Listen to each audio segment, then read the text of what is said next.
Welcome to Rush's Cafe. So today we are going to be doing another tasting, and this time we're going to do a decaf from Dizzy Bird Coffee. This is my favorite roaster. I get coffee from them all the time. I usually brew this one, Sunrise Sunset, but today we're going to do decaf. The reason being, recently James Hoffman did a YouTube video about decaf, and he blew my mind on a lot of levels. I had already known a few things about decaf, but this video really kind of puts it into perspective in regards to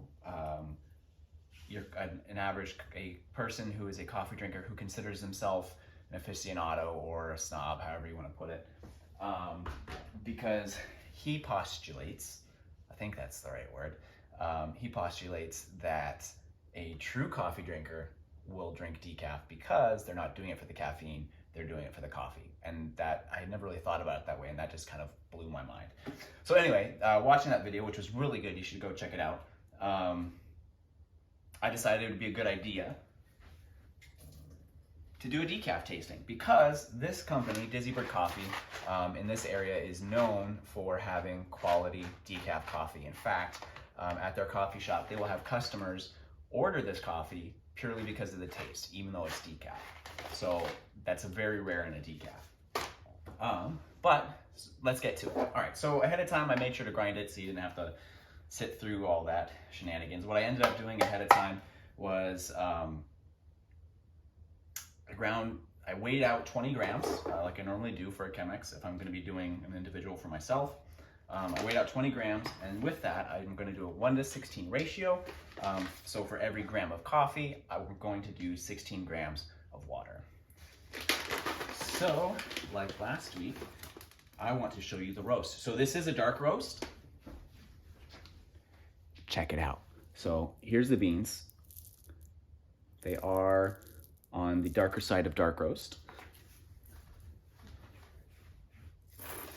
And they smell very good.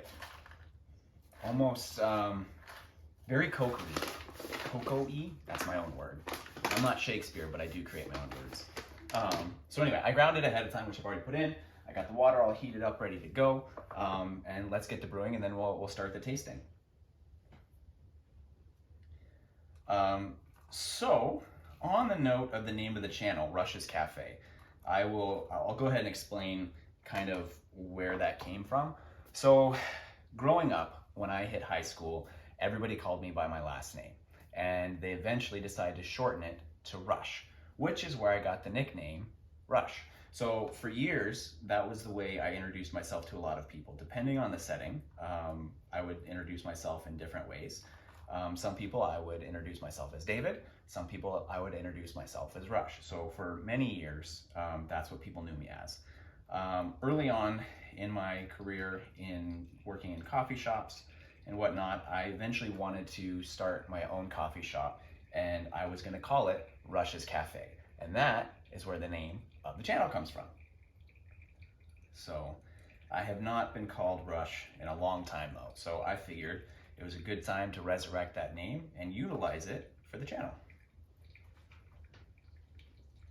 And in fact, I actually have a playlist. I have a playlist that is specifically for Rush's Cafe that I'll actually link to down below. It's a Spotify link, so it is a playlist on Spotify. So if you have Apple Music or YouTube Music or Amazon Music or any of those other guys, unfortunately I don't have the playlist for that, but I do have it on Spotify. I'll drop that below, and then if you want, you can listen to the music that I would have in my cafe if I owned a cafe. That's beyond my dreams at this point. At this point in my life, I just like to be able to make coffee, drink it, and enjoy it with other people. Coffee and music are the two things that I love. So, a little bit about this decaf. So this decaf is Swiss water process. Basically, that's one of the most natural ways to be able to process decaf. There's a few different ways to actually get decaf coffee. This is one of the more popular, one of the more famous ways. Well, not famous. I don't know if it's necessarily famous per se, but it's definitely one of the ones that a lot of people prefer if they want to go the most natural way of processing decaf. And it comes from Brazil. So Brazilian coffee is really good. In fact, on my next video, we're going to be doing another Brazil, I'm pretty sure, if I remember correctly. So yeah.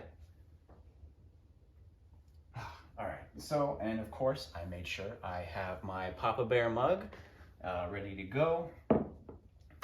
And like last time, I'm not gonna warm up the mug. Usually I like to warm it up, have a nice hot cup to be able to get my coffee into, but this is not gonna be the case this time. So anyway, let me know what kind of coffee you like. Let me know down in the comments, do you like decaf? Do you not like decaf? Do you have a decaf that you found is really good, that you enjoy, that you think other people should try? Or do you absolutely hate decaf? I used to be of the mindset that there's a time and a place for decaf. Never and in the trash. I have changed my opinion on that. If you haven't ever seen any of the videos of James Hoffmann, you should go check his stuff out. He completely revolutionized my snobby brain over the years, and I have definitely changed my opinions and viewpoints on a lot of things coffee. So he's kind of a big part of my coffee journey. So, but anyway, at this point in my life, decaf, I don't mind drinking decaf. So I have grown up and matured, I guess you could say. Anyway, so we're just about there. Yeah. I'm not really sure what else to say at this point, if I'm being honest. Well,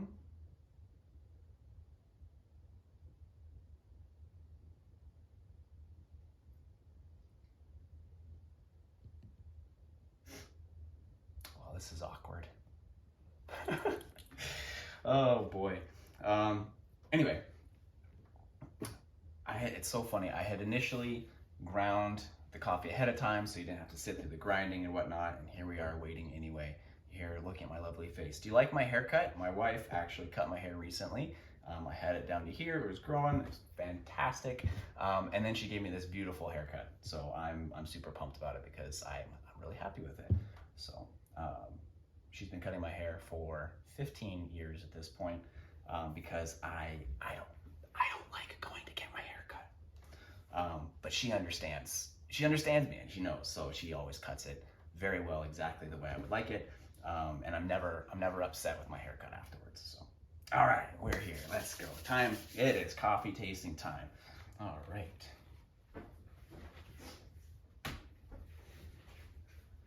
If you happen to be drinking coffee in the evening, I'm not at this point in the day.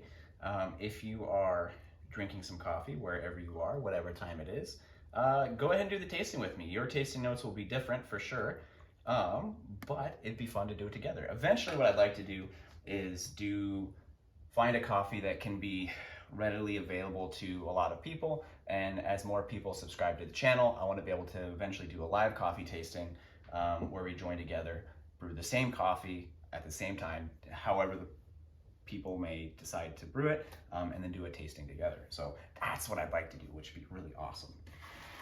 All right, so basics of a coffee tasting, I went over a little bit in my first video, but the first part is getting the aroma of the coffee, kind of smelling to see what it's gonna smell like. I found that the beans themselves felt very cocoa-y in the smell. Let's see what the brewed coffee comes across as.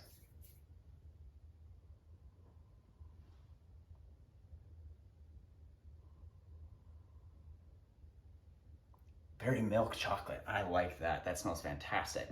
All right, so if you've never done a coffee tasting before, the most fun part is the tasting part because you get to slurp it like soup, like a very rude house guest, which is awesome. All right.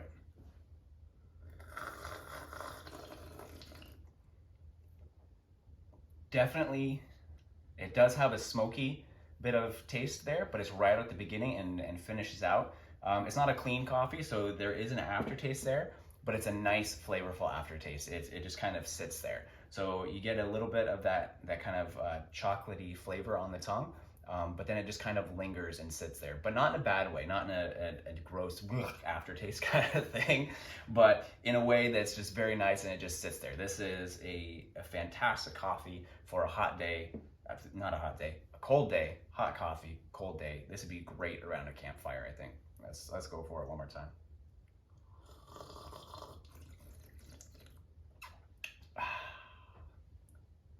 hear the slurp? You got the slurp? Let's slurp together.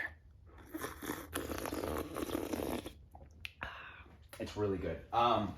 Definitely got that cocoa-y. It's very heavy. It has a very nice full body. You can really feel the weight on your tongue.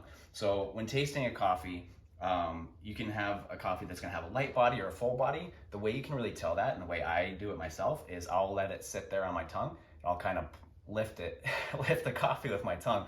And if it has kind of like what you can consider a heavy weight to it, that's gonna be more of a kind of a fuller body. You can feel it more in your mouth. Whereas a lighter body will feel lighter on the tongue. This definitely has a fuller body, has that very chocolatey overtones, not really too nutty, and a bit of smokiness, which is awesome. Anyway, fantastic. That's the money right there. All right. So yeah, this is an excellent decaf.